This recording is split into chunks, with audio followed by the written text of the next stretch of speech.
Welcome to another edition of All Things Rome. I'm Doug Walker, and today I welcome Bekki Fox, who is the Community Development Director for the City of Rome. And Bekki, how long have you had that position now?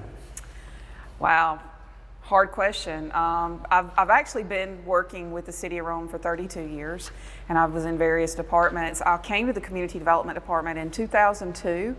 And I don't think I took over as director until maybe 2011, 2012, acted in various roles throughout the department. Succeeded Ron Sitterding in that post, and of course today what we're going to talk about is the Land Bank Authority. And the Land Bank Authority is doing a lot of really neat things, and I think going to be doing even more neat things in the future. Bekki, why don't you start off by telling us exactly what a land bank is? A land bank authority is a public entity, and in some cases a nonprofit, who are tasked with basically acquiring tax delinquent properties, blighted properties, abandoned properties, properties that are pretty much dead to the normal real estate market, to get them back on the property tax roll in a productive use with a responsible owner. Would it be fair to say that a lot of the Land Bank Authority properties are absentee owners or people who own property that may be in a state and they be scattered here, there, and everywhere? I think a large portion of the properties that we deal with are going to be absentee land or landowner properties. A lot of properties were passed down from generations and they were inherited, and these people have long since moved from Rome and Floyd County. Some of them are just properties that got out of control, that it was too costly to repair. They let their taxes go, and then the taxes that are owed are more than what the property's valued at.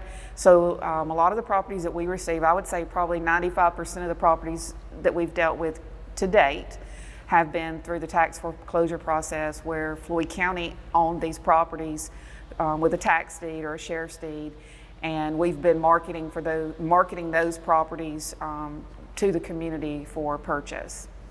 And that was really the next question, exactly how you get a hold of these properties. And you mentioned tax foreclosures, so you work closely with the tax commissioner, Kevin Payne, right? We do. Kevin Payne is fantastic. He has been a godsend to the Land Bank Authority and a true person that's helped us reach success locally. He is not a Land Bank Authority board member, but he acts as an advisory role to us. I mean, he doesn't have that official title, but I label him as that. We call on him quite often. And he is very supportive of the land bank and what we're doing, and is always a phone call away. So, we really attribute our success in large part to Kevin being a partner in this effort, and Floyd County, because most of all the tax foreclosed properties end up going in their inventory. And then we have, when we first started this over again, in 2017, we had properties that they had in inventory since back in 2012 that they'd had on the books. And these were properties that the county typically would do a public auction and auction them all off at one time. And the county didn't make any money on those. And a lot of times people would purchase these properties sight unseen. Then when they would go out and see what they bought, they didn't pay taxes on it either. And then 2 years later, it was back on the tax roll again, in the foreclosure process. Now, I know typically at a sheriff's sale, it's typically what we call it, when somebody buys some property, the original property owner has a period of time that they can redeem it. Is that right? That is correct. When Kevin sells a property at the courthouse steps, and it's kind of funny, that really happens. Like, he really is outside, like, giving auction. So if you ever wondered, that really does happen. The first 12 months, whoever has purchased the property really can access it. They can't do anything until that initial 12-month redemption period is over. After that time period, the buyer can then foreclose on the right to redeem and move forward with a quiet title action if they choose to do so. A lot of people are under the impression, as we were when we first started land banking, that was the only redemption period that there was the initial 12 months. But in actuality, redemption never goes away unless you foreclose on it. The original owner would have more money to spend to get the property back and a certain percentage, but you ultimately have to foreclose on the right to redeem at any point past the 12 months in order to start clearing the titles. Now, you've mentioned Kevin, and of course this is an authority. Who are the other board members? So currently our chairman is Roger Smith, and he's a city appointee. David Mathis? Yes, sorry. David Mathis is our vice chair, and he's a county appointee. We have Harry Brock, Lowry May, and Rob Ware. Harry is a city appointee, Lowry is a county, and Rob Ware is a joint appointee. He's also the mayor of Cave Spring, and they've all been tremendous assets to the Land Bank Authority board and are very passionate and active in what we're doing. Now, one of the things that's a goal of the Land Bank Authority is getting properties back on the tax rolls, making them productive again. How many properties, Bekki, since you all reformulated the Land Bank Authority, as you mentioned in 2017, how many properties have you all been able to sell and get back on the tax rolls? Since September of 2017, this is as of the end of May of this year, we have returned approximately 175 parcels, separate parcels, back to the tax roll with a value of over $2.1 million back to the community, where these were properties that had been sitting with no tax accumulation at all for several years. So we think that's a very good success rate. Do you have any kind of an idea as to the properties once you've sold them? How many of them are, say, bought by a neighbor who just wants to expand their yard if it's a vacant lot, as opposed to having a building, a home on it, and then actually making an improvement and reusing it as perhaps a rental property or for sale again? Well, we don't actually acquire as many buildings or structures on properties. We've probably had 15 or 20 out of the 170 come through that had a house or structure. Some of them have been remodeled and are rental properties now. Some of them have been demolished and they're vacant lots. I would say the majority of the properties that we've dealt with have been vacant lots, vacant residential lots. We've sold a good many to adjacent land owners where they, like you said, they wanted to expand their yard. They've probably been taking care of that property anyway for several years. We go out and put a for sale sign on it, and then they're like, oh, hey, there's a for sale sign. Now we know who to contact. Now we know who we can get this property from. And so, they come in, we have an application process, and there's a $35 non-refundable application fee. Because we really want people who are serious. We don't want to spin our wheels. We have limited staff time. So, when people are willing to pay a minor application fee, you know that they're pretty serious about the property. And they have to put as part of the application what their use of the property is going to be. So the Land Bank Authority, one of the good things about it is it's not restricted to taking the highest bid on a property. They can take the best use.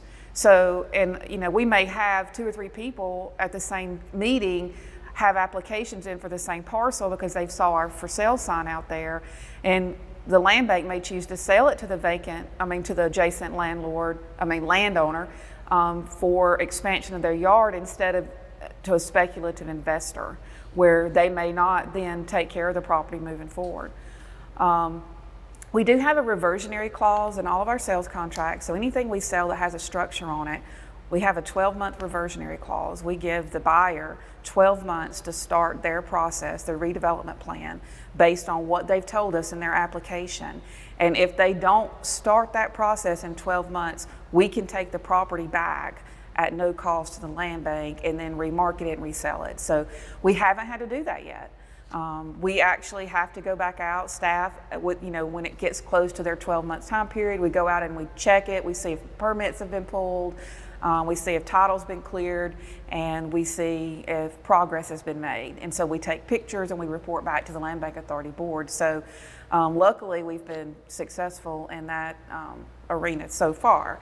We don't necessarily have the reversionary clause on vacant property where it's just going to be the grass is cut or but we have had adjacent property owners that say, hey, I'm going to fence this in and turn it, and we go back out in 6 months, and exactly what they said has happened. They put a fence up, they put a playground out there for their children, or they've have additional parking spaces. So I think it's really a win-win for the community. Otherwise, these properties in a large portion are just labeled problem properties that the citizens and the city and county inherit those, and there's really no other good avenue to dispose of those properties. Now, the Land Bank Authority is funded initially by the city and county, but now as you all sell properties, you all are able to retain a portion of the taxes that are paid, is that right? That's correct. And the city and county, our Land Bank Authority was formed through state enabling legislation and a local intergovernmental agreement by Floyd County and the city of Rome. The city of Rome staffs the Land Bank Authority and also acts as the fiscal financial agent. And the county provides a lot of the property. So it's kind of a 50-50 kind of operation. And I would like to say both city commission and county commission are very, very supportive of the Land Bank Authority, and so is the city and county management. And I think I've lost your question. About the funding. The funding. Taxes. Yes. So when we first started, we had a total of $5,000 in our bank account, and because the city was paying staff salary, it wasn't a big deal. But as we've sold properties, as we've sold 170 properties or parcels throughout the city and county, we've generated over $220,000 in sales revenue that we've been able to keep. We also, in the intergovernmental agreement, the city and county agreed that for 5 years after the sale, any properties a Land Bank Authority gets back out on the tax roll, for the next 5 years of taxes, we can keep 75% of the city and county taxes that are collected.